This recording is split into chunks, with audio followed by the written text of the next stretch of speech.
How to spring clean your credit in 5 easy steps? Stay tuned.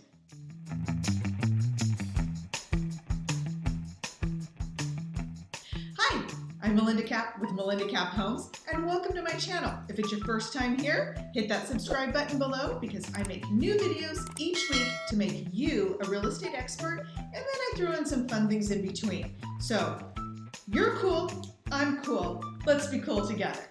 So I love spring. Even though summer is my favorite season, there's just something in the air that makes you feel like it's time to clean the slate and start new, right?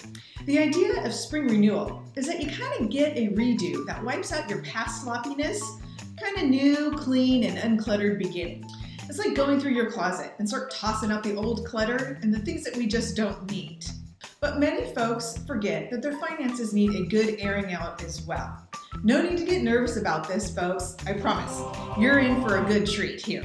So here are 5 things to do if your credit could use a little freshening up. Number 1, get your free credit report. You heard me right, free. So why would you want to do this, you ask? Good question. Because your credit report matters.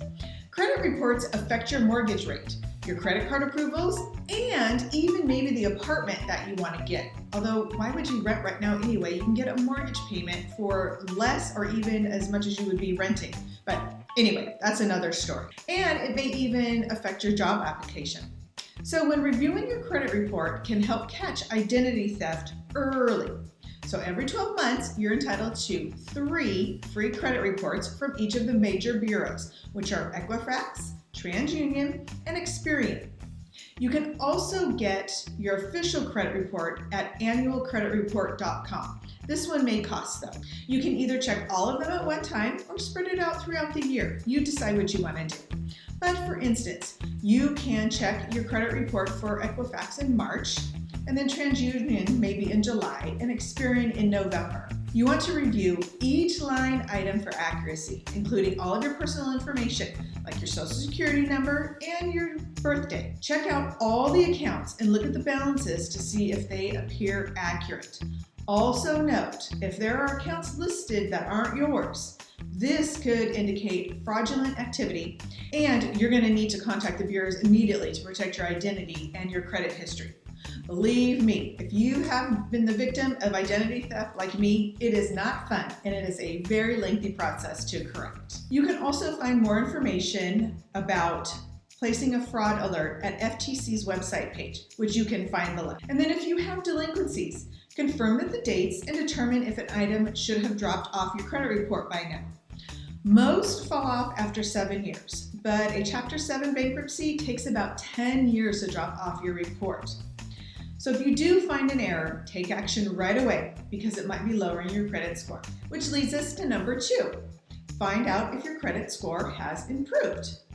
Has your credit score improved this past year? If so, you might qualify for a better annual percentage rate, which is called APR, on your credit cards.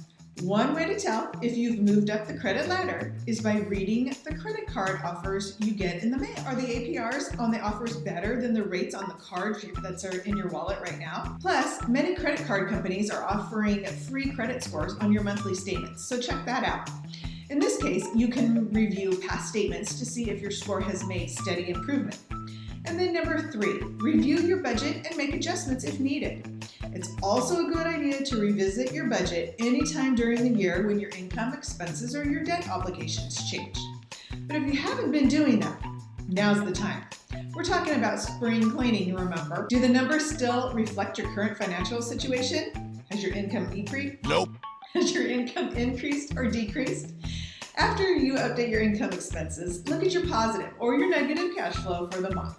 But if you're having problems paying your bills, try to cut back on any expenses that you can. Remember, you don't need that Starbucks every day. A negative cash flow often leads to credit card debt, and that will make your situation much worse and feel like you just can't tread water. If you feel like you're drowning in debt though, or simply just can't make ends meet, reach out to a credit counselor for a free introductory call. You can also find a licensed and reputable counselor via National Foundation for Credit Counseling, or contact yours truly and I can connect you. Number 4, tackle your credit card debt. If you have a positive cash flow each month, but you're carrying huge credit card debt, decide on a strategy to pay it off or pay it down. If you still have a good credit score, you might qualify for a credit card that offers an introductory 0% APR on balance transfers. This is a golden opportunity to pay off your balance without paying interest for a year or so.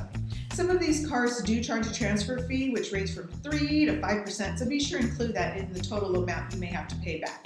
In many cases, you'll still come out ahead because you're saving so much in interest payments. If you can't qualify for a balance transfer card, though, or for a consolidated personal loan, pick a strategy for paying off the debt on your own. With perseverance and self-discipline, I bet you can do it.